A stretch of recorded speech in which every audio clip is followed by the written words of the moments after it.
네, 한 주간 잘 평안하게 보내셨습니까? 네, 추석 잘 보내셨나요? 추석 잘 보내셨어요? 추석 때 혹시 집에 다녀오신 분 계세요? 부모님께? 추석에 이렇게 플랜카드가 많이 걸렸죠. 그래서 올 추석 찾아뵙지 않는 것이 효입니다. 플랜카드 보셨어요? 근데 그 옆에 하나가 더 있었어요. 불효자는 옵니다. 네, 혹시 찾아 계신 분들 불효하신 거예요. 네. 그렇죠. 여러분, 우리의 삶에서 자녀이기 때문에 마땅히 해야 될 일들이 좀 있는 것 같아요. 그죠? 저도 불효자가 됐어요. 월요일날 잠깐 가서 식사만 하고 잠깐 올라왔어요. 오늘 말씀을 통해서 여러분과 함께 나누고 싶습니다. 중학생 남자 아이들, 아주 체격이 건장한 남자 아이들이 계곡 가서 놀려고 몇 명이 몰려갔어요. 근데 가서 보니까 저 위에서부터 뭔가 나무 막대기 같은 게 서서 흘러오는 거예요. 잘 보니까 사람인 거예요. 근데 여자예요. 근데 막 살려달라고 몸부림치는 거예요. 그래서 한 친구 중학생이 물로 뛰어들었습니다. 그리고 가까이 가서 그를 잡았는데 여러분 다 아시잖아요. 얼마나 이 물속에 빠진 여자가 힘이 세던지 중학생 남자의 머리카락을 확 잡더니 물속에 확 집어넣고 발로 차기 시작합니다. 근데 한 10초 이상 물속에서 이게 몸부림치던 중학생이 아무리 생각해도 이러다 자기가 죽을 것 같으니까 온몸에 힘을 끌어올려서 물속으로 치고 올라오면서 그 몸부림치는 여자의 얼굴을 주먹으로 한 대 확 때려버렸어요. 그러니까 이 물속에 빠진 여자가 잠깐 정신이 이렇게 까딱할 때 헤엄쳐 나왔습니다. 이러다는 죽겠다 싶어서. 근데 다른 친구가 또 물로 뛰어들려고 하는 거야. 그러니까 처음에 뛰어들었던 친구가 말려요. 너 그러다 너도 죽는다고, 기다리자고. 잠시 후에 물속에 빠진 여자가 온몸에 힘을 잃고 이제 가만히 있기 시작합니다. 그때 둘이가 뛰어들어서 그 젊은 여성을 끄집어냈어요. 그러니까 어떻게 숨을 쉬어야 안 쉬어요? 안 쉬어요. 죽을 것 같은 거예요. 그래서 어떻게 할 수가 없어서 이 젊은 중학생들이 손바닥으로 여인의 얼굴을 몇 대 세게 때렸어요. 살아나라고. 그랬더니 갑자기 정신 들더니 물을 막 토해내더니 정신이 돌아온 거예요. 잠시 후에 이 여자가 당황스럽죠. 그리고 조용히 사라진 거예요, 자리에. 그리고 얼마 후에 그의 친구들과 함께 나타났습니다. 그러더니 질문에 누가 내 친구를 살렸냐고. 그러니까 막 자신 있게 칭찬받을 줄 알고 손을 들어 우리가 했다고. 그러니까 그 친구들이 이렇게 얘기합니다. 아니, 살리는 건 좋은데 이 친구의 얼굴을 이렇게 때려가지고 이렇게 만들었냐고 막 이제 따지기 시작하는 거예요. 그러더니 아니, 그리고 좀 더 일찍 들어가서 구했으면 더 고생을 안 했을 때 왜 늦게 구했냐고 따집니다. 그리고 마지막엔 그럽니다. 뒤에 보니까 브레지어 끈이 하나가 풀어져 있는데 대체 무슨 일이 있었냐고 따지기 시작하는 거예요. 여러분, 그런 일이 우리 삶에서 일어나죠. 선한 마음에 어려운 사람을 구해줬고 도와줬더니 오히려 우리에게 엄청난 좋지 않은 결과가 올 때가 있다는 겁니다. 여러분, 사고를 당한 사람, 목숨이 위태로운 사람을 구해줬더니 나중에 어떻게 돼요? 결과가 잘못돼서 소송에 걸리거나 위험한 죄를 뒤집어 쓰는 경우들이 우리의 삶에 참 많았어요. 제가 중국에 있을 때도 참 많이 봤어요. 그래서 사람들이 어떻게 하기 시작하냐면 마음의 문을 닫기 시작합니다. 왜냐하면 선한 마음에 도와줬는데 결과가 안 좋을 때 내가 감당해야 될 결과가 두려운 거예요. 그래서 아무도 이젠 선뜻 나서서 도와주려고 하지 않습니다. 이런 일이 너무 자주 일어나다 보니까 전 세계적으로 법을 하나 지정합니다. 우리나라도 2008년도 6월 13일에 응급의료에 관한 법률이라고 해가지고 응급환자, 급하게 죽어가는 사람을 응급처치하다가 과실로 인해서 이 사람이 죽거나 어떤 상해를 입혔을 때 형사상의 책임을 감경 또는 면제한다라는 선한 사마리아인의 법이 한국에서 2008년도에 지정됩니다. 완벽하진 않아요. 전 세계에 이 선한 사마리아인의 법이 있습니다. 이 법은 바로 오늘 본문에서 온 겁니다. 근데 우리가 잘 보면 그리스도인들이 너무 착해요. 우리 어린들에게 착해 빠졌어요. 그죠? 어려운 사람 보면 그리스도인들은 막 도와주려고 그죠? 내가 좀 힘들어도 어렵다고 막 도와주려고 하다가 피해를 보는 사건이 너무 많은 거예요. 그리스도인이라는 이 선한 마음을 악하게 사용하는 사람들이 꼭 있더라고요. 그렇지만 오늘 말씀을 통해서 우리가 예수 그리스도를 통해서 하나님의 자녀가 된 사람이라면 어떻게 인생을 살아가야 되는지 한 교훈을 좀 나눴으면 좋겠습니다. 오늘 말씀에서 첫 번째로 이렇게 얘기합니다. 편견을 극복하라라고 얘기해요. 여러분, 편견, 이건 무서운 거죠. 30절에 보십시오. 강도들이 그 옷을 벗기고 때려 거의 죽은 것을 버리고 갔더니 라고 얘기하죠. 이 오늘 선한 사마리아인의 이 예화를 통해서 우리가 배울 수 있는 몇 가지가 있어요. 첫째 뭐죠? 우리의 삶의 고난은 아주 갑작스럽게 우리가 생각하지 못하는 순간 찾아온다는 겁니다. 이거를 예측할 수 없는 사람은 없어요. 그죠? 설마 했는데 갑자기 찾아와요. 그리고 이 문제들은 누구 때문에? 대부분 사람 때문에 일어난다는 겁니다. 나든 타인이든 사람을 통해서 일어나고, 또 이런 일이 일어났을 때 문제는 뭐냐면 나 혼자의 힘으로는 극복하지 못할 때가 많이 있다는 거예요. 오늘 이 강도 만난처럼 누군가의 도움이 필요하다는 겁니다. 오늘 저는 말씀을 보면서 참 이런 생각을 많이 했어요. 여러분, 강도의 목적이 뭐예요? 물건이잖아요. 타인의 물건, 그죠? 돈이든 물건은 그것만 빼앗는 게 목적이 아닐까요? 그런데 오늘 성경을 자세히 보면 재미나게 얘기합니다. 뭐라고 얘기하면, 아니 물건이 필요하면 물건만 빼앗으면 되는데 오늘 성경에 뭐라고요? 옷을 벗기고 때렸대요. 때려도 그냥 때리지 왜 옷을 벗기고 때려요? 더 아픈데, 안 그렇습니까? 성경이 그렇게 얘기해요. 그리고 물건이 목적이라면 물건만 취하면 되잖아요. 근데 어떻게 해요? 죽을 때까지 때렸다는 거예요. 이해 가십니까 이게? 그리고 어떻게 해요? 죽을 때까지 때리다 죽을 것 같으니까 버려두고 떠났다라고 얘기합니다. 저는 이렇게 풀어보면서 아마 원수가 아니었을까? 뭐 평생 이렇게 좀 그저 관계가 안 좋은 사람이 한 거 아니야? 막 별 생각이 다 들었어요. 이게 정상적이지는 않다. 아니면 사람이 정말 이렇게 악하구나라는 것, 뭐 그런 것들을 좀 묵상하게 되었어요. 자, 오늘 말씀을 통해서 봅시다. 근데 그 장소에 누가 지나가죠? 우리가 알고 있는 제사장과 레위인이 지나가요. 왜 예수님은 갑자기 이 선한 이웃, 착한 이웃에 대해서 예를 들다가 제사장을 등장시키고 레위인을 등장시켰을까요? 충분히 예수님은 그러지 않으셨을 됐어요. 더 많은, 더 뭐 재미난 예화를 드실 수도 있었어요. 비유를 들 수도 있었어요. 근데 유독히 예수님은 제사장과 레위인을 등장시킵니다. 분명 예수님은 목적이 있으셨던 거예요. 그렇지 않나요? 보십시다. 여러분, 제사장과 레위인은 뭐 하는 거예요? 예배하는 사람들의 율법을 연구하고 율법을 지키는 사람이에요. 예수님이 하고 싶었던 이야기의 핵심은 뭘까요? 바로 이거예요.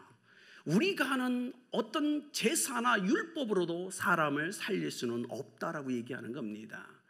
우리가 어떻게 해야 사람을 살릴 수 있냐면 하나님께 드리는 예배와 우리가 그 말씀을 붙잡고 우리가 삶 속에 거룩한 예배자, 예배와 말씀이 내 안에서 녹아져서 삶으로, 사랑으로 드러날 때만이 사람을 살릴 수 있다라고 얘기하는 거예요. 많은 사람들이 종교적으로 인생을 살아갑니다. 기억하십시오. 우리가 단순히 예배자로, 그러니까 교회 안에서 모인 종교인으로서 예배와 말씀을 듣는 것으로서는 우리 주변에 있는 그 누구도 우리는 살려낼 수 없다는 사실을 기억하셔야 돼요. 이건 예수님이 고의적으로 디자인하신 거예요. 얘기하는 겁니다. 그렇기 때문에 너희가 삶 속에서 그렇게 예배하고 들었던 말씀을 오늘 그 사람 앞에서 행해야 된다라고 얘기하는 거예요. 이게 예배자의 삶에 대해서 얘기하는 겁니다. 그런데 그들은 끊임없이 성전에서, 회당에서 예배하고 말씀을 들었음에도 불구하고 삶 속에서 예배자로 살지 않았어요. 그걸 녹여서 삶의 사랑으로 드러내야 되는데 그 삶을 살지 않았다는 겁니다. 어쩌면 이 시대의 그리스도인들이 그 삶을 살아가고 있을 수도 있어요. 그런 사람은 절대로 이웃이 될 수 없다고 얘기하는 겁니다. 이 땅에 천만의 그리스도인들, 그럼에도 불구하고 내가 삶 속에서 예배자로 그동안 하나님을 예배하며 들었던 말씀을 녹여서 사랑으로 드러내지 않고 행하지 않는다면 우리는 그 누구도 살려낼 수 없다라고 말씀하시는 겁니다. 근데 보십시오, 이거 재미난 얘기잖아요. 사마리아인이 어떻게 예루살렘에서 여리고로 내려오다 강도 만난 사람을 만났어요. 근데 누구예요? 원수의 원수. 자기는 사마리아인이에요. 평소에 사마리아인이라고 인종차별했던 사람, 자기를 무시했던 유대인이 강도 만나 지금 쓰러져 있는 겁니다. 어느 땅에서? 원수의 땅이에요. 그 유대인의 땅이에요. 자기는 사마리아인이에요. 이건 우리 땅이 아니에요. 원수의 땅에서 원수가 다쳐 쓰러져 있는 거예요. 어떻게 해야 되죠? 안 도와도 되지 않을까요? 여러분 어떻게 생각하십니까? 근데 이 사람의 생각은 좀 독특했어요. 내가 그동안 유대인들에게 받은 그 상처보다 오늘 죽어가는 저 사람의 생명이 더 귀하다라는 생각을 한 거예요. 이건 놀라운 거예요. 우리 그리스도인들이 그런 마음의 자세로 인생을 살아가야만 된다는 겁니다. 원수가 나를 공격해서 내가 상처를 받았는데 내가 받은 상처보다 저 사람의 생명이, 오늘 죽어가는, 절망 가운데 죽어가는 저 영혼의 생명이 내 상처보다 더 중요하다라는 마음, 깨달음이 있는 사람만이 다가가서 그를 도와줄 수 있는 거예요. 오늘 이 삶을 그는 살아냅니다. 코로나 시대에 어쩌면 이곳에 있는 우리는, 가정에서 예배드리는 우리 그리스도인들은 부당한 대우를 받고 있는 사마리아인과 같을 겁니다. 그럼에도 불구하고 우리가 놓치지 말아야 될 것, 원수 같은 이 세상이 우리의 도움을 요청할 때, 필요로 할 때 우리는 움직여 줘야 된다는 거예요. 우리가 진정한 예배자라면, 우리가 진정으로 하나님의 말씀을 깨달은 자라면, 원수 같은 이 세상이 우리의 도움을 필요할 때 우리는 사랑으로서 그들을 도와야 된다고 얘기하고 있는 거예요. 안 그렇습니까? 이 세상을 구원할 수 있는 것, 우리의 기도가 아닙니다. 우리의 예배와 하나님의 말씀, 그것이 맞아요. 그러나 직접적으로는 우리가 다가가서 예배자의 삶, 사랑의 삶을 살아낼 때만이 그들을 구원할 수 있다는 사실을 기억하셨으면 좋겠어요.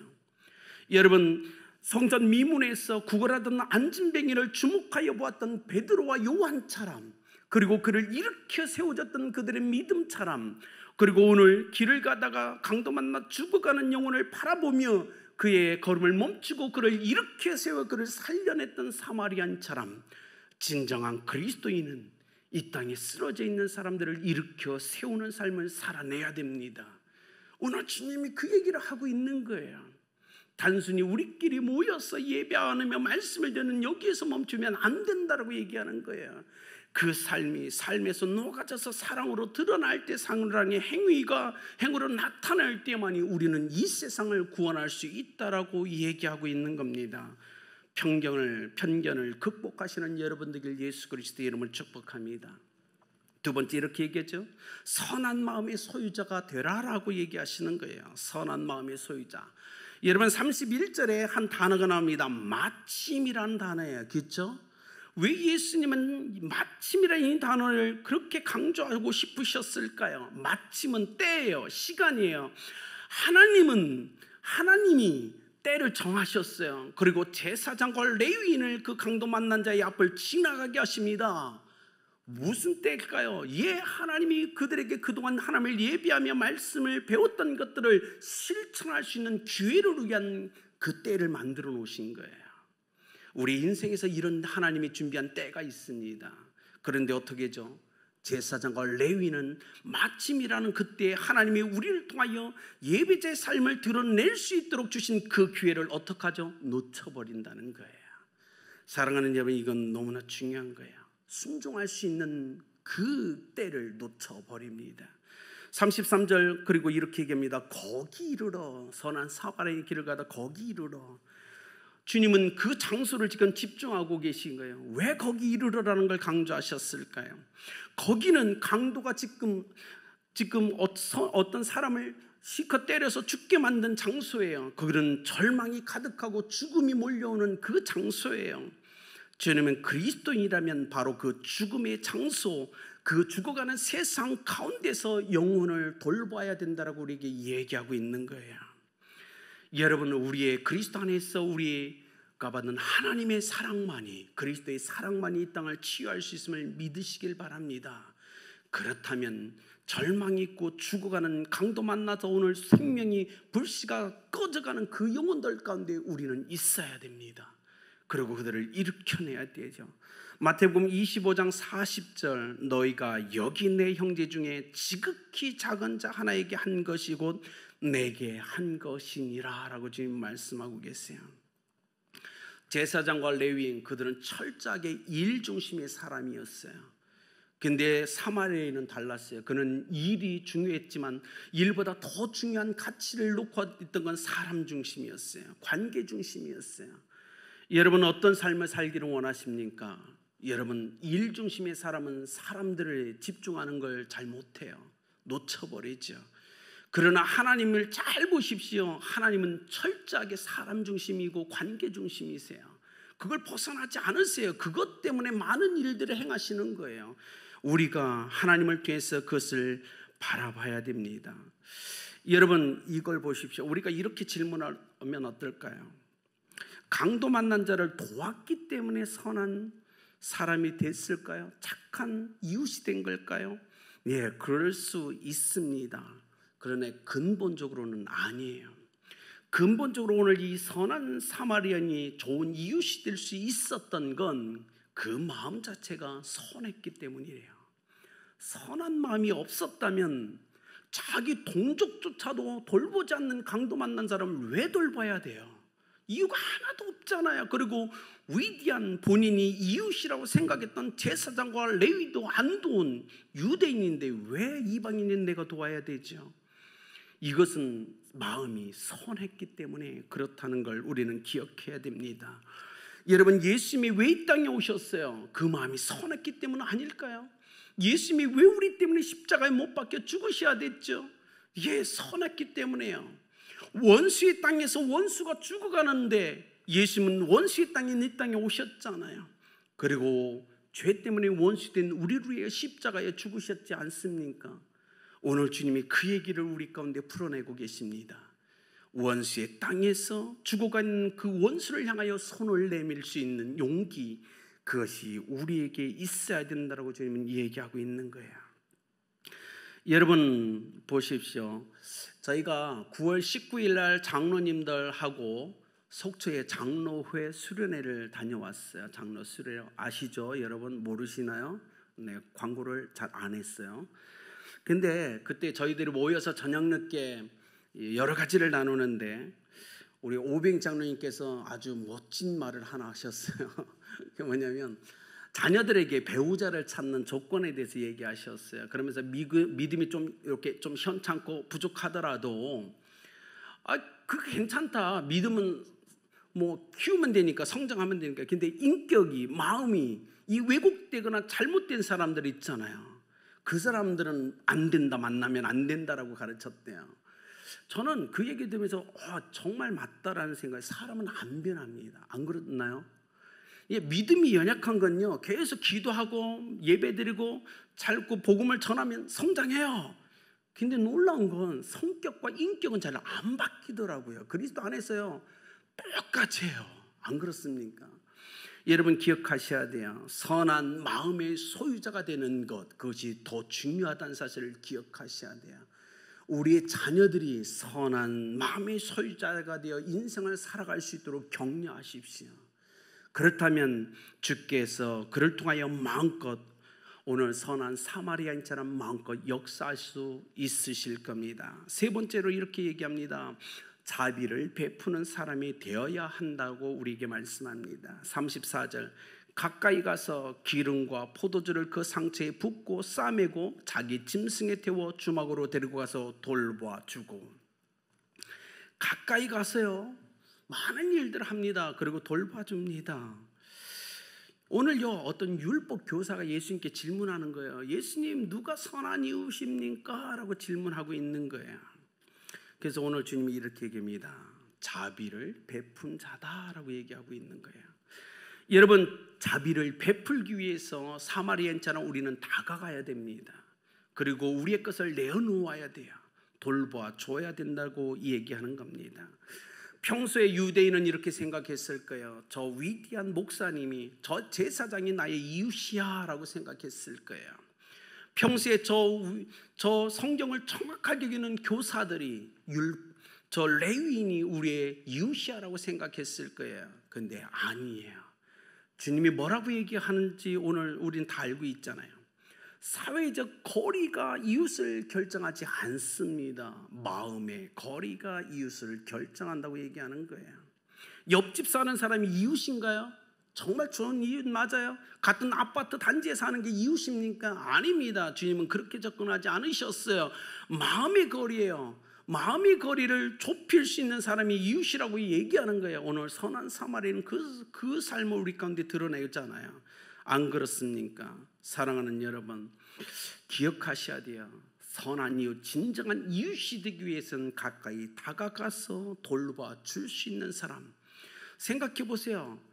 여러분, 이 강도 만난 자 다 뺏겼어요. 옷까지 다 벗겨져 있잖아요. 한 끗도 없는 거예요. 근데 지금 그가 누리고 있는 그 모든 게 누구 거죠? 사마리아인 거예요. 그죠? 자기 거 하나도 없어요. 그리고 강도 만난 자 한 것도 한 게 없어요. 모든 일은 다 사마리아인이 다 했어요. 안 그렇습니까? 바로 선한 이웃, 자비를 베푸는 삶은 이래야 된다는 거예요. 원래 내 것이었는데 사랑의 삶을 통하여 내 것이 다른 사람의 소유가 되게끔 하는 것, 그를 위해서 내 것을 내어줘서 내 것이 그 사람의 것이 되게 하는 것, 여러분, 이것이 바로 자비를 베푸는 행위라고 얘기하는 겁니다. 우리는 그 삶을 살아내야 돼요. 그렇기 때문에 주님이 얘기하는 건 마음의 거리를 좁혀라 라고 얘기하는 겁니다. 사랑하는 성도님들, 너무 여러분 주변에 있는 사람들과 마음의 거리를 두지 마십시오. 이 절망적인 세상과 너무 마음의 거리를 좁히셔야만 우리는 저들을 살려낼 수 있습니다. 예수님이 결론적으로 얘기하는 건 이거예요. 착한 사마리아인이 되라, 이거 아니에요. 오늘 37절 보십시오. 예수님의 결론은 이겁니다. 가서 너도 이와 같이 하라. 이것이 예수님의 결론이에요. 여러분, 가서 우리도 이와 같이 해야 되는 거예요. 이것이 오늘 이 비유를 든 예수님의 목적입니다. 우리가 선한 사마리아인이 될 필요는 없어요. 그러나 그가 보여줬던 그 행위는 우리의 삶에 있어야 된다고 얘기하는 겁니다. 사랑하는 여러분, 그렇기 때문에 오늘 예수님이 이 비유처럼 자비 행동을 서슴지 말고 하셔야 됩니다. 기쁨으로 여러분 걸 내어놓으십시오. 우리가 얘기하잖아요. 우리가 적신으로 이 땅에 왔다고 욥이 얘기하지 않나요? 그리고 적신으로 죽게 돌아간다고 선포하지 않나요? 여러분, 목숨을 걸고 벌었던 그 돈 다 어떻게 할 거예요? 그 많은 재산들을 어떻게 갖고 가실 거예요? 우리는 빈손으로 가야 된다고요. 주님의 말씀을 가슴에 새겼으면 좋겠어요. 선한 삶을 살아내십시오. 그것이 우리가 해야 될 일이에요. 조금 더 덜 먹으면 어떻습니까? 덜 입으면 어떻습니까? 우리가 그것을 내어 자기 원수의 땅에서 죽어가는 원수를 살려낼 수만 있다면 기쁨으로 그 삶을 감내해야 되지 않을까요? 오늘 주님은 그 얘기를 합니다. 제사장과 레위인처럼 예배하며 말씀을 듣는 것 좋지만 그것이 내 삶에 녹아서 사랑의 행위로 드러나지 않는다면 그것은 주님이 원하는 것 아닙니다. 그렇기 때문에 오늘 예수 그리스도처럼 마음이 너무나 선하셔서 원수의 땅에서 원수들이 죽어가는 것을 견딜 수 없어 이 땅에, 원수의 땅에 오셔서 원수인 죄인들을 위하여 십자가에 죽으셨던 예수님의 삶, 그 자비를 베푸는 삶이 오늘 우리의 삶에 있어야 될 줄 믿습니다. 사랑하는 여러분, 대각성 전도 운동 기간입니다. 이 기간 동안 우리는 그 삶을 살아내야 됩니다. 그렇게 살아내시길 예수 그리스도의 이름으로 축복합니다. 결론을 맺겠습니다. 18세기에 독일에서 아주 유명했던 목사님 한 분이 계십니다. 오버린 목사님이에요. 진 프레드릭 오버린 목사님. 이 목사님이 너무나 유명하셨어요. 근데 어느 겨울날 자기가 여행을 떠납니다. 짐을 챙겨서 여행을 떠나서 길을 걷는데 눈보라가 너무 심하게 몰아쳐서 어느 날 길을 잃고 말았어요. 주변에 아무것도 없었습니다. 이대로 있다가 꼼짝없이 얼어 죽어야 될 상황. 어느 정도 지났을 때 마차 한 대가 지나갑니다. 도와달라고 소리쳤더니 마차를 세우고 오버린 목사님을 마차에 태웁니다. 그리고 집에 가서 먹을 것을 주고 그의 잠자리를 베풀어 주는 거예요. 오버린 목사님 너무 감사했어요. 그래서 그분에게 이렇게 질문합니다. 당신의 이름이 무엇입니까? 그랬더니 그분이 이렇게 얘기해요. 목사님, 당신은 목사님 맞죠? 워낙 유명하셨으니까. 예. 그랬더니 이렇게 얘기합니다. 목사님, 제가 질문을 하나 할 텐데 선한 사마리아인의 이름을 혹시 아십니까? 라고 질문했어요. 목사님 순간 당황했어요. 주저하니까 이분이 이렇게 합니다. 목사님이 선한 사마리아인의 이름을 아실 때까지 제 이름을 말씀드릴 수 없습니다. 라고 얘기하고 마쳤대요. 우리가 선한 사마리아의 삶의 조건은 없어야 됩니다. 그럼에도 불구하고 이 세상은 끊임없이 자기 이름을 드러내기 위해서 섬깁니다. 기업체도 정치인도 형편없죠. 주님, 그러나 오늘 주님은 이렇게 얘기하는 거예요. 섬김의 조건은 없어야 된다라고 얘기합니다. 어느 정도까지, 심지어 우리가 종교인의 냄새까지 풍기면 안 된다는 거예요. 그냥 기도하십시오.